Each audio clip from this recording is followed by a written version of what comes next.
First of all, I have no idea why this channel doesn't have more subscribers than what she has. This is an American lady living in Melbourne, Victoria, and she's just a really nice, down-to-earth person with no pretensions whatsoever. And she's willing to ask questions, share observations, and isn't trying to put on any sort of act that she is better than anyone or that she knows everything. So I really like her channel. Definitely worth following the link in the description and checking out some of her content. So in this video, I'm responding to some questions she's asked in a YouTube short, which I think are great questions and are interesting for people whether they're Australian or from overseas. So let's have a listen. Australians, I need to know if you actually use this slang or if this is just Google or some random website making things up. So I've lived in Australia for about 2 years now, and I still have yet to hear some of these, so I want to see if this is just like a myth or if people actually say this. So first up is fair dinkum. I've not heard that one before. Honestly is what Google is telling me it means, but never heard that one. So fair dinkum. I'm surprised that you haven't heard this term used. Google is only partially correct by saying that it means honestly. It's one of those colloquialisms that doesn't necessarily translate directly to a single word. Fair dinkum implies that what you just heard was somewhat impressive and perhaps surprising, and it implies a need for confirmation that what you've just heard is legitimate and not just someone pulling your leg or over-exaggerating. Essentially, it's asking, is that real? Did that really happen? For example, I could tell you about the time it was so cold that as I was driving to work, stalagmites were forming underneath the side mirror of my car. If you'd never experienced something like that, you may respond with, fair dinkum?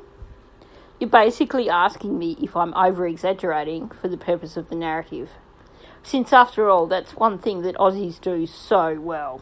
Next up is larrikin, someone who's always up for a laugh. Nope, never heard that one. Okay, larrikin. Wow.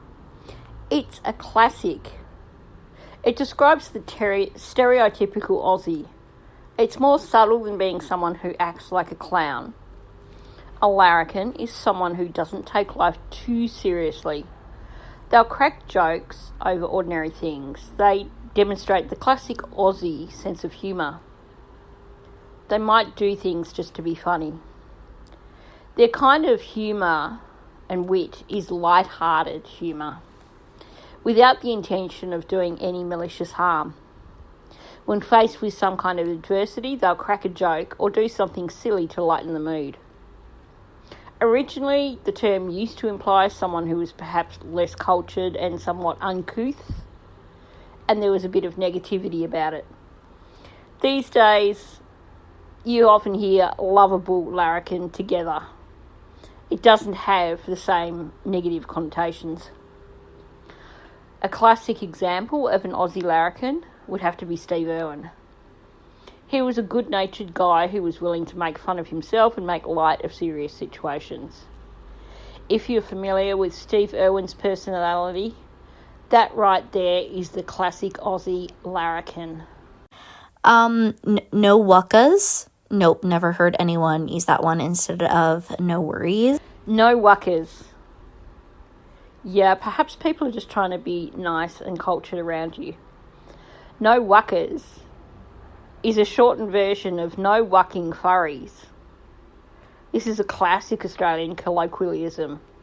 If you spend any time in Australia, then you'll learn that one of the most versatile words in Australian language is fuck or fucking.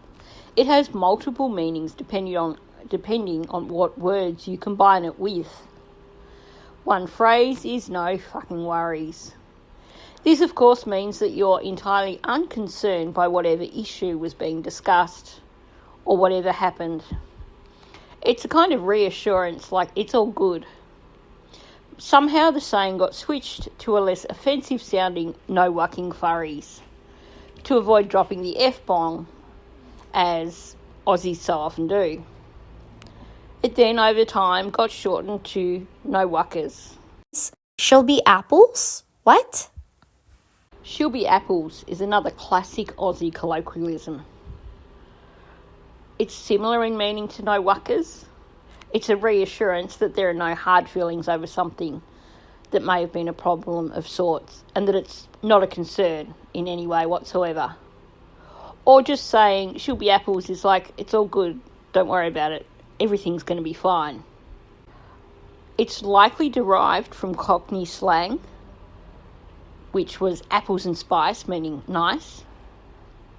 But essentially, if someone says she'll be apples, they're saying everything's fine, nothing to worry about, it's all good. Thanks for listening. Please hit the like button.